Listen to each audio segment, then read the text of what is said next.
गुरु माँ अष्टावक्र गीता की कुछ और इंटरेस्टिंग कहानी है, कुछ ऐसा वाक्य? इसमें है शुकदेव जो चारों वेद पढ़ने वाले, ध्यान से सुनिए, वो चारों वेद पढ़ के आए, आगे उन्होंने अपने पिताजी के पाँव नहीं छुए, कुछ ऐसी घटना घटी शायद, तो पिताजी को लगा इसका तो दिमाग खराब हो गया है। चारों वेद पढ़ने वाला, उसने बोला कि ये कौन सी विद्या पाई तुमने, उनको अच्छा नहीं लगा इसका। उन्होंने बोला जाओ राजा जनक विदेही के पास। सोचो, विदेही बोला जा रहा है, जो राज रानियों में रह रहा है, पूरा वैभव है, सब कुछ, उसको विदेही बोला जा रहा है। ऐसे ही हम लोग रह सकते हैं। विदेही माना दे से ऊपर सारे वैभव, मेरे पास सोने चांदी 2-2 BMW फेरारी सब कुछ मेरे घर के बाहर है, तो भी मैं विदेही हूँ, मेरे में अहंकार नहीं है। इसको डिटैचमेंट भी कहते हैं हिंदी इंग्लिश में। डिटैचमेंट का मतलब ही यही होता है कि मैं, डिटैचमेंट का मतलब ये कतई नहीं है कि मोबाइल वगैरह सब फेंक दूंगा, मैं संन्यास में चला जाऊं। आप उनके बीच में भी होकर वो आपको कंट्रोल नहीं करते। That is called detachment. क्यों अमीर लोग नहीं बनते? क्यों ऐसे बोलते कि अमीर लोगों को नहीं पाना चाहिए, सत्य को नहीं पाना चाहिए? अमीर लोग ही पा सकते हैं। जिनको भी भोजन चाहिए वो भजन नहीं कर सकते, और जिनके पास भोजन से तृप्त है वो भजन कर सकते हैं। तो राजा जनक को विदेही कहा गया, फिर आगे क्या हुआ सुनते हैं? ये राजयोग होता है, हम ही लोग कर सकते हैं। जब तुम्हें जिनको एक खाना, एक रोटी मांगना है, भिखारी बेचारे चल रहे हैं, ऐसे तो उधर मुश्किल हो जाता है। उसमें अभी उनको हमें हेल्प करनी है, सेवा करनी है, लेकिन ये हमने अपने को ऊंचा उठाना है। तो फिर क्या हुआ, वो उधर गए तो राजा जनक देखो आगे ही पहुंचे हुए, किससे लिया हुआ ज्ञान? अष्टावक्र से। उनको पता चल गया और उन्होंने बोला कि रुको। एक ये कहानी भी है जो अलग अलग किस्म की, बट ये ज़्यादा इंटरेस्टिंग लगी थी मुझे। 7 दिन वो दरवाजे के बाहर खड़े रहे, उनको राजा जनक ने बाहर आने नहीं दिया, अंदर देख, और वॉच भी करने दिया कि क्या कर रहे हैं। चला जाता है जहाँ रुकता है। ऐसे हम लोग सत्संगों में जाते हो, घर में इतनी इंसल्ट हो रही, सब वो टॉलरेट कर लेते हो, बाहर तुम जाओगे, सत्य को पाने जा रहे हो, भवसागर पार करने जा रहे हो, लेकिन सहन नहीं करना, ये कैसे पाओगे? कोई तो गुरु चाहिए ना।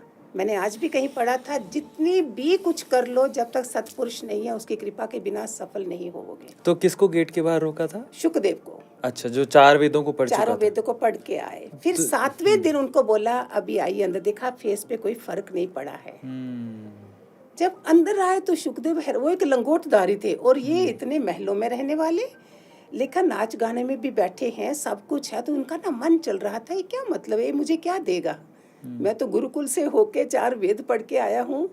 राजा जनक उसके मन को पढ़ते जा रहे हैं। उन्होंने उसको इनडायरेक्टली समझाना था, आप जरा एक दीवा लीजिए, दीवे से हमारे पूरे महल को देख के आइए पहले, लेकिन ध्यान रखना तेल एक भी बूंद नीचे नहीं गिरना चाहिए। See the meaning, deep meaning in this.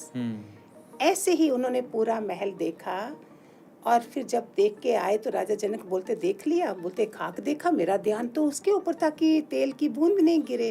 बोलते इसीलिए जो तू मुझे देख रहा है, अंदर से वो मौत की तलवार सारा टाइम मेरे पे लटक रही होती है, और तुझे मेरा वैभव दिख रहा है। ऐसे करके शुकदेव को समझाया था। फिर उन्होंने राजा जनक से इस चीज़ को समझा था। सेम हम लोग घरों में रह रहे हैं, अगर हिमालय नहीं है, आश्रम में नहीं है, सेम मैंने जो चीज़ें पढ़ी है ना, वो अपने हिमालय के बिना अपने घरों में लगाई है। इस मतलब को दोबारा समझते हैं, बड़ी गहन, बड़ी गहरी बात है ये। तो गहरी बात को समझना दोबारा बनता है, फिर से समझते हैं। मतलब मुझे तो समझ नहीं आया, गुरु माँ ही समझाएंगी फिर से, लेकिन मैं समझना चाहता हूँ उसको कि एक दिया था और वो चाहते थे कि उसका तेल नीचे ना गिरे, लेकिन वो सारा वैभव उनका देखें। वो पूरा घूमते रहे लेकिन ध्यान वैभव पे गया ही नहीं, क्योंकि वो ये नहीं चाहते थे कि कोई तेल टपक जाए नीचे।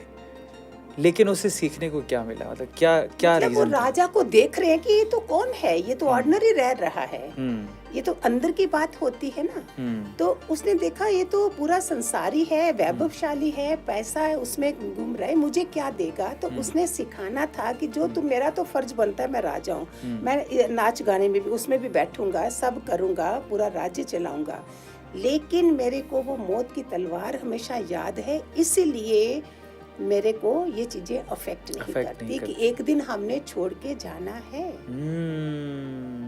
अब एनलाइटन हुआ हूँ मैं।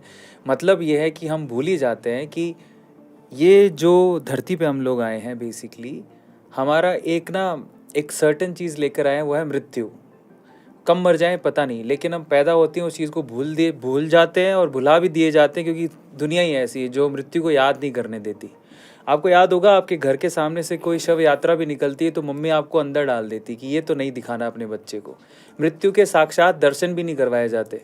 अभी हम लोग जब डिस्कशन कर रहे थे तो गीता क्यों नहीं पढ़ाई जाती, उसके पीछे का रीज़न भी यही है कि कहीं ना कहीं वहाँ पे भी मृत्यु के बारे में बड़े खुल के बोला गया है कि मृत्यु को कैसे गले लगाना है, मृत्यु की तैयारी कैसे करनी है। गीता में लिखा है साफ साफ शब्दों में, 2 श्लोकों में तो बहुत ही सुधरे हुए तरीके से लिखा कि मृत्यु की तैयारी।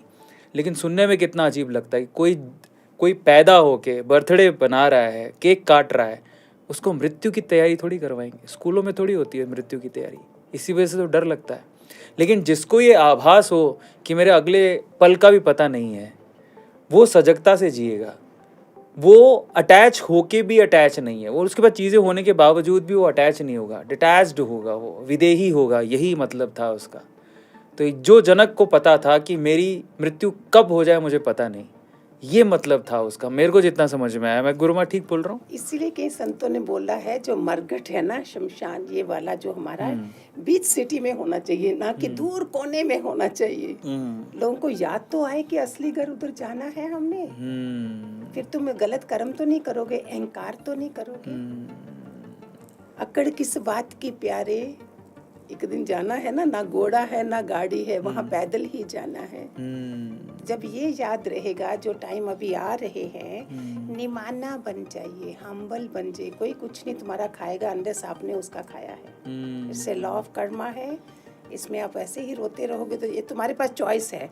उत्सव मनाइए, जहाँ रोना धोना करना है वो करिए, तुम्हारे पास चॉइस है। रोना धोना बहुत है दुनिया में, सो उत्सव मनाइए, हर छोटी छोटी चीज़ का एंजॉय करिए, सेलिब्रेट करिए। तो दूसरा इसमें वो लंगोटधारी हैं। देखो गुरु ने, अष्टावक्र ने परीक्षा कैसे ली। अभी मेरा उस गुरु को भी शिष्य के ऊपर प्राउड फील होना चाहिए, ऐसा हमको बनना चाहिए। एक बार बड़े बड़े विद्वान बैठे हैं सारे, तो अष्टावक्र को पता था वो जीत जाएगा क्योंकि मेरा शिष्य बहुत बड़ा है, राजा होके। उन्होंने क्या करा, ऐसे आग लगाई महल को, जैसे लगे कि महल को आग लगी है। एक गुरुओं की परीक्षा, और वो प्राउड फील कर रहे हैं। Something has happened with me also very near by, you know. ऐसे मतलब मेरे गुरु ने भी जो परीक्षाएं ली हुई है। और सुखदेव जी बैठे, अभी सुखदेव के लिए सारा काम चल रहा है, जो चारों वेद पढ़ के आए हैं। राजा बैठे हैं, सत्संग चल रहा है, और अष्टावक्र बोलते, राजन तेरे महल को आग लगी है। बोलते, बुझाए जिसने लगाई है। 2 शब्द तो सुनो। और सुखदेव जो नहाए होंगे, लंगोट को टांगा होगा, गए लंगोट को लेने के लिए। फिर उन्होंने बोला, तू एक लंगोट लेने जा रहा है और उधर महल को आग लगी है और ये स्थिर होके बैठे हैं। ये है अष्टावक्र। ये गुरु की परीक्षा में भी पास हो जाना। ऐसे लेते नहीं है, you should be higher level, तभी परीक्षाएं आती हैं। छोटे मोटे लोगों की परीक्षाएं नहीं आती।